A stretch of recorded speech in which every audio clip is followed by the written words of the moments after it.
Teste de lealdade. Que países podem se tornar vítimas do neocolonialismo americano? Os EUA usam estratégia neocolonialista, apoiando até mesmo as ideologias mais absurdas para enfraquecer governo legítimo de outros países. Conforme o ministro da Defesa russo, Moscou continuará impedindo a aplicação desta estratégia. Em entrevista à Sputnik Mundo, o especialista militar, Alexei Leonkov, contou que países podem ser os próximos alvos desta política. Na zona de risco caem todos os países que normalmente são considerados de terceiro mundo, ou seja, os que não fazem parte do G20. Leonkov declarou que na lista entram os países da América do Sul, da África e da Ásia. Normalmente, são países que não têm uma indústria militar muito desenvolvida e por isso não podem fazer frente a Washington. A qualquer momento podem ser acusados de não terem democracia, esclareceu o entrevistado. Um bom exemplo foi a Coreia do Norte. Exerceram uma pressão tão forte nela que de uma hora para outra ela não possuía nem armas nucleares nem mísseis capazes de atingir os Estados Unidos da América. E muito rapidamente as ênfases foram trocadas, lembrou. Ao mesmo tempo, ressaltou que tal tática não pode ser a panaceia de todos os males, porque nem todos os países teriam a chance de possuir tais armas. Brigas no quintal, a zona de risco da política neocolonialista dos EUA. O analista incluiu também a maioria dos países da América Latina, frisando que Washington sempre considerou a região como o seu quintal, onde ninguém tem direito de entrar. Eles, Estados Unidos, sempre definiram o destino destes países, mas as tentativas de alguns países da região de enfrentá-los, por exemplo, Cuba, trouxeram resultado conhecido. Foi uma oposição longa, mas os EUA nunca conseguiram submeter o país ilhéu a reconhecer sua soberania como uma questão de princípio, adicionou Leonkov.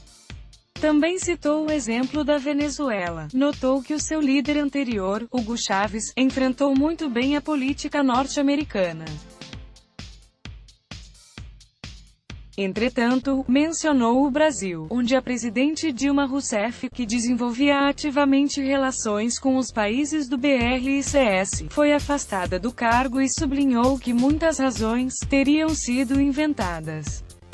Os EUA vigiam muito cuidadosamente todas as mudanças que estão ocorrendo na América Latina. De todas as formas, eles impedem que o movimento bolivariano renasça, ou seja, que todos os países da região possam se reunir e se opor juntos à pressão de Washington, acrescentou o interlocutor da Sputnik Mundo. Irmãos das armas. Antes de tudo, as ações dos EUA se espalham pela política técnico-militar destes países. Os norte-americanos consideram leais somente os países que compram o equipamento militar deles, ou os países membros da OTAN, reparou o analista. Logo que entram as armas da China ou, Deus os livre, da Rússia, como aconteceu com a Venezuela, Washington começa a pressionar.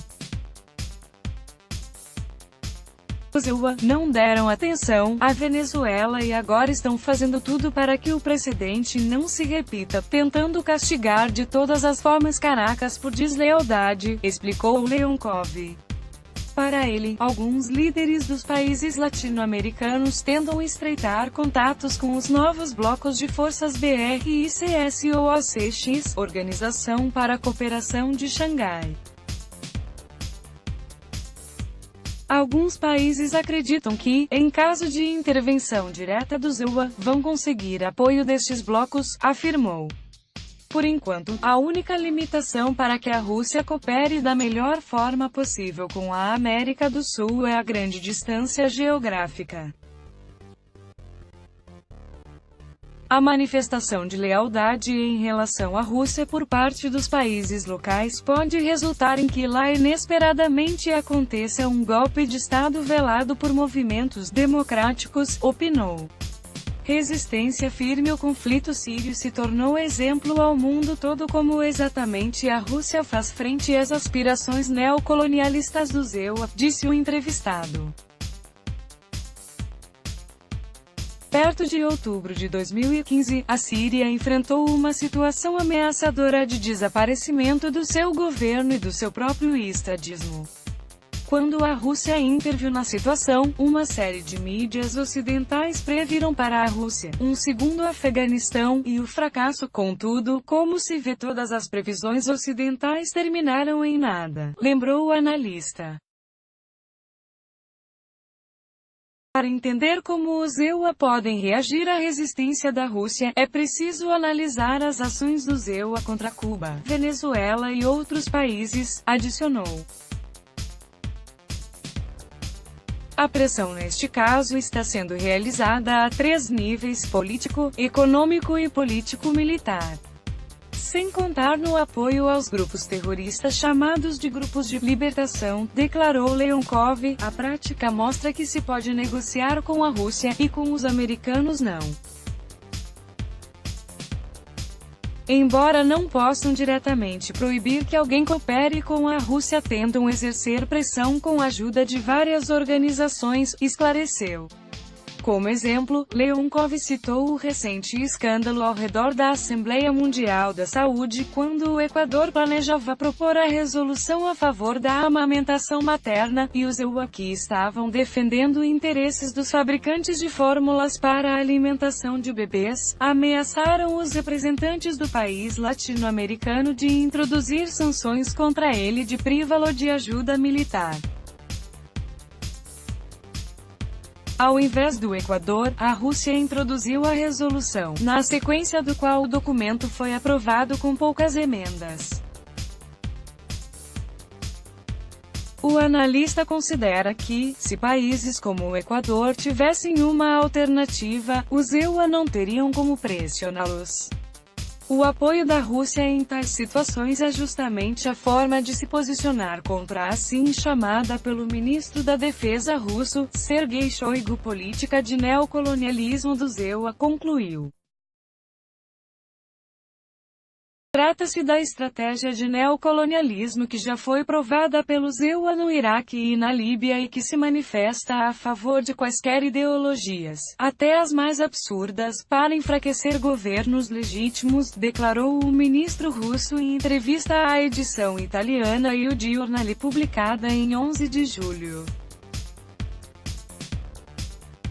Conforme ele, são usadas encenações do uso de armas de destruição em massa ou catástrofes humanitárias e, nas etapas finais, entram com força militar para criar um caos controlado, e com condições livres a fim de bombear bens para a economia americana através de corporações transnacionais.